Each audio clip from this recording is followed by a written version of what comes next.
el senador y precandidato presidencial del Centro Democrático, Miguel Uribe Turbay, salió de cirugía, pero su estado de salud es extremadamente crítico. Esta mañana se conocerá el nuevo parte médico de la Fundación Santa Fe, que se ha convertido en un escenario de peregrinación, de oración y en un altar improvisado para esperar el milagro. Todos a una sola voz diciendo: Fuerza Miguel.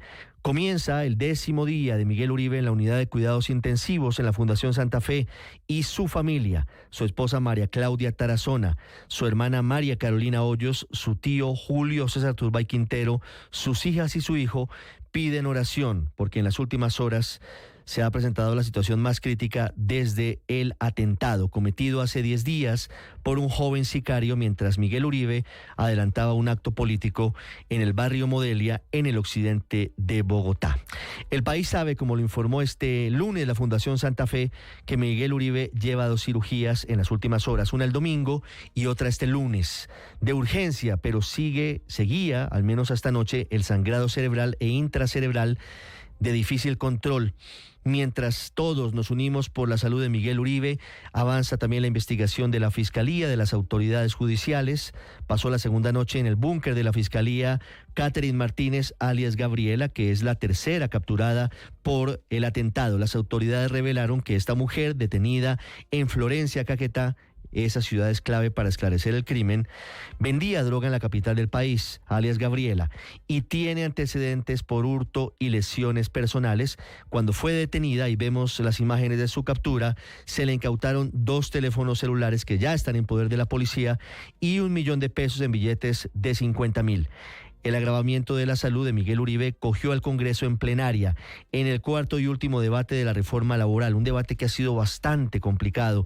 Toda esta situación llevó a que la bancada del Centro Democrático se fuera de la plenaria hacia la Fundación Santa Fe. Dijo el representante Andrés Forero, un hombre muy cercano al senador Miguel Uribe Turbay: no hay corazón ni mente ni alma para debatir la reforma cuando uno de los miembros de la bancada está luchando por su vida. Luego se fueron otros senadores a la Fundación Santa Fe, el senador Mauricio Gómez, el senador Juan Pablo Gallo, la senadora Karina Espinosa y Miguel Ángel Pinto del Partido Liberal. Por eso al final se levantó la sesión cuando se votaron 7 artículos, de los cuales se aprobaron 5 y se eliminaron 2 de la reforma laboral sobre derechos sindicales. Faltan 12 artículos por discutir y se está acabando el tiempo. Hoy, a las 8 de la mañana, se citó la plenaria del Senado como última oportunidad para que esos artículos se definan. Anoche intentaban de nuevo llegar a consensos, pero si no se logra ese acuerdo, se definirían a voto limpio. No hay mañana. Hoy, sí o sí, debe salir la reforma laboral que defina el Senado de la Cámara Alta del Congreso de la República, sin conocer cómo pasen, si se modifican, se eliminan o si se aprueban las propuestas del gobierno del presidente Gustavo Petro. Como les decía, la plenaria no solamente se levantó en solidaridad con Miguel Uribe, también por desacuerdos entre las diferentes bancadas y el gobierno por el tema de las pymes, de las pequeñas y medianas empresas, para definir si en ellas también se paga el recargo nocturno desde las 6 o de las 7 de la noche. Había un principio de acuerdo, incluso con presencia de los ministros, del ministro de Trabajo y del ministro del Interior, pero todo quedó dinamitado con un mensaje por X, por redes sociales del presidente Petro, diciendo que no le sirve nada diferente a que la reforma en el Senado sea la misma que salió de la Cámara de Representantes, algo que es imposible porque el Senado tiene la autonomía de legislar y de decidir cambios, modificaciones o agregarle asuntos a la reforma laboral. Hablando de el momento del país, ya les voy a contar detalles del encuentro del presidente Petro, el presidente del Senado Efraín Cepeda, de los presidentes de las altas cortes, del contralor, del procurador, del registrador y de la defensora del pueblo, todos sentados en la misma mesa redonda en la curia arzobispal en el centro de Bogotá, comprometiéndose a frenar la polarización y ponerle pausa a las diferencias, en especial luego del atentado contra Miguel Uribe Turbay. La iglesia es la anfitriona, la iglesia es la mediadora.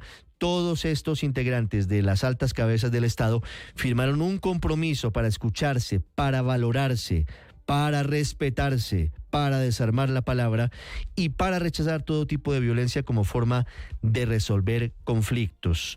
Lamentablemente, en esa reunión no se dio ejemplo. Ya les voy a contar cómo se desarrolló ese tenso momento a través del discurso del presidente Gustavo Petro, de nuevo atacando, de nuevo descalificando, de nuevo criticando. Hablando de unidad, respeto por las instituciones y desescalar el lenguaje, esta mañana más de 80 organizaciones como gremios empresariales, universidades, centros de pensamiento y colectivos sociales piden unidad al país, no le dirigen la carta al presidente de la República, hacen un llamado al Consejo de Estado, a la Corte Constitucional, al Congreso, a la Fuerza Pública y a la Registraduría para que garantice elecciones libres en el 2026.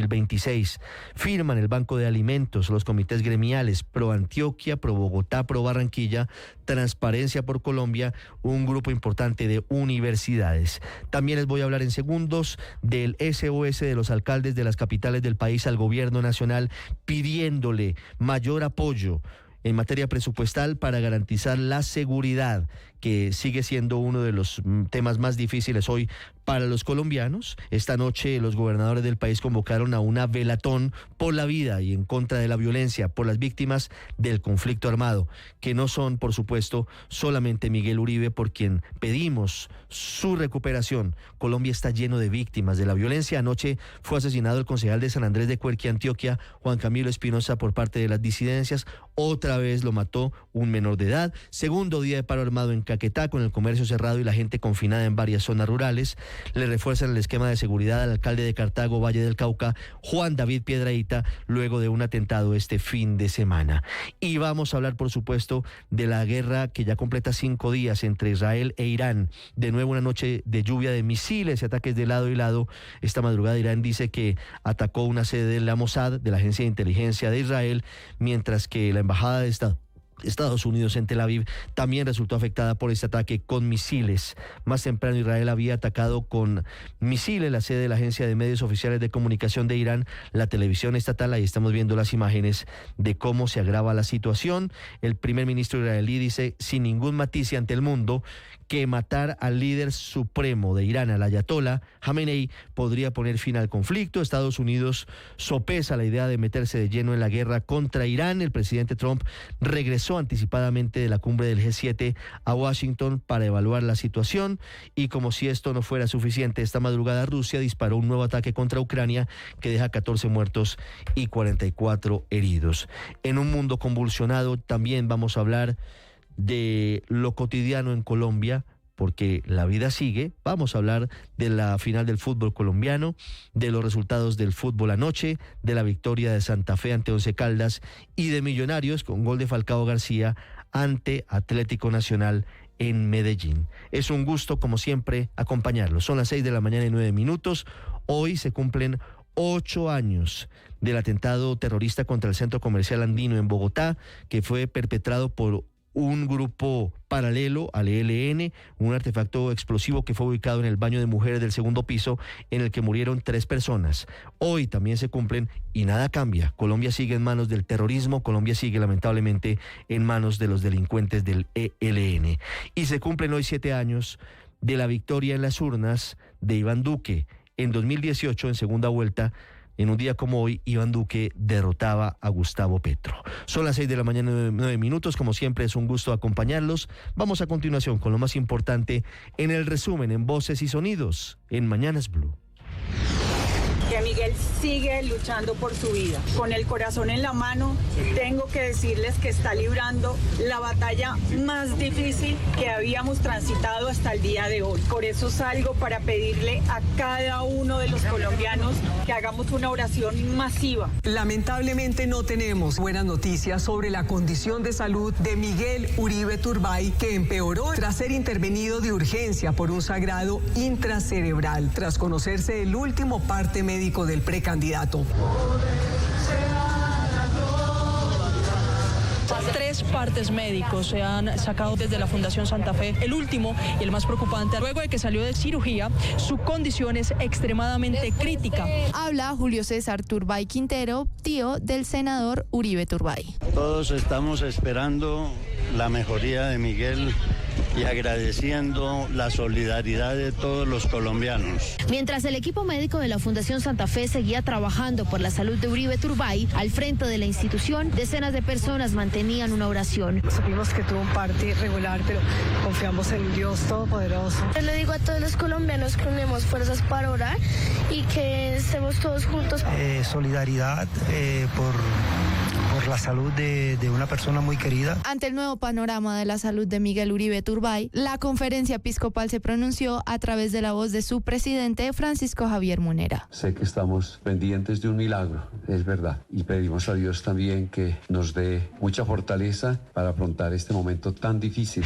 Tristemente, la situación de nuestro compañero es extremadamente crítica. Nosotros queremos anunciarle a ustedes que vamos rumbo a la clínica. Nosotros no tenemos cómo estar aquí ahora mismo. Por cuenta del agravamiento en el estado de salud del senador Miguel Uribe Turbay, quien lucha por su vida en la Fundación Santa Fe, la bancada del Centro Democrático se retiró de la sesión de la plenaria del Senado en la que se continuaba con el debate de la reforma laboral. El presidente Petro volvió a condicionar al Senado y nuevamente se tendrán que sentar en la mesa ponentes y gobierno. El ministro de Trabajo, Antonio Sanguino. Bueno, seguimos discutiendo los asuntos que son cruciales para la reforma laboral, y digo para la reforma laboral en la versión original presentada por el gobierno ante el Congreso y lo que logró avanzarse en la Cámara de Representantes. El presidente del Congreso, Efraín Cepeda. Que se había acordado que esas microempresas tendrían una excepción en las jornadas mientras se legisla sobre ellas. Eso no sabemos por qué el presidente va contra la economía popular. Informales van a ser muchos más de las microempresas si no les damos la mano. Catherine Martínez, alias Gabriela, fue capturada en el departamento de Caquetá con un nuevo color y corte de pelo en un intento por evadir a las autoridades que la buscaban por su presunta participación en el atentado contra el senador Miguel Uribe Turbay. La joven de 19 años también estaría vinculada a la venta de contenido para adultos en plataformas digitales y registra antecedentes por lesiones personales y daño en bien ajeno. Tras el encuentro convocado por la Iglesia Católica y las altas autoridades de las instituciones del Estado, estuvieron presentes el presidente Gustavo Petro, el presidente del Congreso Efraín Cepeda y los magistrados Jorge Enrique Ibáñez y Octavio Tejero, presidentes de la Corte Constitucional y Corte Suprema de Justicia respectivamente. El procurador general Gregorio Ijacha aseguró que se firmó un acta de compromiso y dijo que el término que se usó durante este encuentro fue el de desarmar la palabra. El compromiso está en la declaración que firmamos todos. Es reflexionar, mirar que el Estado de Derecho se defienda. Yo propuse que los organismos de control también sean tenidos en cuenta. Monseñor Francisco Javier Munera, presidente de la Conferencia Episcopal. Invitamos a todo el país a escucharnos, valorarnos y respetarnos en hermandad, a desarmar y armonizar la palabra. Y ante el crítico panorama de orden público en el país, alcaldes de 17 ciudades reunidos en Bogotá le hicieron un nuevo llamado al gobierno sobre los riesgos que hay en las diferentes regiones, la disminución de recursos y la falta de resultados en la paz total. Alejandro Eder, alcalde de Cali y presidente de ASO Capitales. Rechazamos actos como el atentado contra el senador Miguel Uribe, rechazamos actos como los ataques terroristas en Cali, el Valle y el suroccidente, como los desplazamientos del Catatumbo. Carlos Fernando Galán, alcalde de Bogotá. Bogotá tenía hace 12 años más de 19.000 policías, hoy está alrededor de los 16.000 policías. El alcalde de Medellín, Federico Gutiérrez. En nuestro concepto, la paz total es un fracaso absoluto y que lo que necesita el país es seguridad en las zonas rurales y en las zonas urbanas. Y mientras el gobierno trata de sacar adelante su reforma laboral, 5 senadores petristas radicaron en la Comisión Séptima la ponencia positiva de la otra reforma, la reforma de la salud, que ahora llegaría a su tercer debate. Las firmas fueron de los senadores Marta Peralta, Ferney Silva y Wilson Arias del Pacto Histórico y Fabián Díaz de la Alianza Verde y Omar Restrepo de Comunes. Por ahora no tienen el apoyo de los otros 9 congresistas que en el pasado hundieron esa misma reforma y se espera que su debate se retome el próximo 20 de julio. Ya son alrededor de 30.000 personas que están confinadas en todo el departamento. El presidente Petro estuvo aquí y un día después las disidencias lanzan estas amenazas a la población. Le ordenan al Ejército Nacional impedir el bloqueo del territorio. Habla el gobernador de Guaviare, Jason Rojas. En estos momentos tenemos 2 situaciones que nos están afectando y que hoy las familias no tienen que comer. Uno es el tema de la inseguridad, el tema del orden público y segundo, la ola invernal. Hoy tenemos familias con el agua en el cuello. Habla José Ángel Barrios, presidente de la Asociación de Campesinos del Guaviare. Invitamos a los grupos al margen de la ley a dejar el campesinado fuera del conflicto armado. Hoy con estos comunicados de paro armado se está viendo afectada la población campesina en temas económicos, sociales y culturales.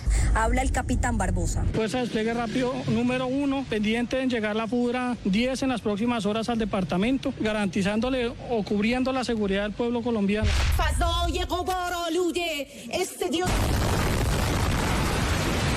La guerra entre Israel e Irán ha entrado ya en su quinto día y ambos bandos presumen de sus éxitos en el campo de batalla. Así, mientras las tropas israelíes presumen de haber acabado con la vida del máximo responsable del Estado Mayor del ejército iraní, las tropas de Teherán afirman haber destruido un centro del servicio de inteligencia israelí Mossad en su propio territorio, en Tel Aviv. Mientras tanto, las bombas, los misiles y los drones siguen cayendo a ambos lados de la frontera.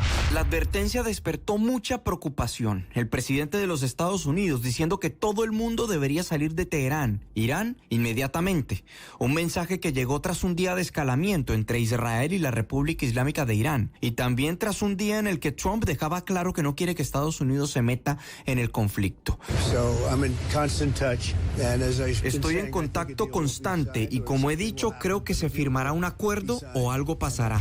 La tragedia humanitaria en Gaza no hace más que crecer. 56 palestinos murieron en un solo día, la mayoría buscando alimentos en puntos de ayuda convertidos en zonas de peligro. Ya son más de 55.000 los fallecidos. La ONU denuncia el caos en la distribución de asistencia y las restricciones del ingreso de alimentos básicos, pero también de elementos de construcción y tiendas de campaña para albergar a los desplazados. Millonarios le ganó a Atlético Nacional en Medellín 1-0 con gol de Radamel Falcao García por la penúltima fecha de los cuadrangulares y lidera el Grupo B con 9 puntos. Santa Fe también ganó en su casa en el Campín frente a Once Caldas con gol de Hugo Rodallega. Ambos equipos llegan vivos a la última jornada y disputarán en un nuevo clásico capitalino la opción de llegar a la gran final del fútbol profesional colombiano. El ganador enfrentará al Medellín en esta última instancia. Si empatan, el finalista será Millonarios.